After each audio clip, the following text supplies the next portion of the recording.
2024 সালের 1 আগস্ট ক্যালেন্ডারে মাসের প্রথম দিন হলেও ছাত্রদের কাছে এদিন 32 জুলাই। কোটা সংস্কারের দাবিতে চলমান আন্দোলন 16 জুলাই সংঘর্ষে রূপ নেয় এবং প্রাণহানির ঘটনা ঘটে।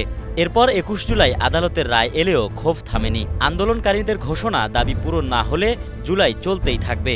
তাই 1 আগস্ট তাদের কাছে ছিল 32 জুলাই। এদিন সারা দেশে পালিত হয় রিমেম্বারিং আওয়ার হিরোজ। চিত্রাঙ্কন, দেয়াল লিখন, ব্যানার, ফেস্টুন, নানাভাবে শ্রদ্ধা জানানো হয় শহীদদের। ছাত্রদের পাশে দাঁড়ান শিক্ষক, আইনজীবী ও সাধারণ মানুষ। তবে বিভিন্ন এলাকায় পুলিশের বাধায় ছড়িয়ে পড়ে উত্তেজনা। ঢাকা, রাজশাহী, সিলেট, চট্টগ্রাম সহ দেশের বিভিন্ন শহরে পুলিশের সঙ্গে ধাওয়া পাল্টা ধাওয়া হয়। গ্রেফতার করা হয় অনেক শিক্ষার্থীকে।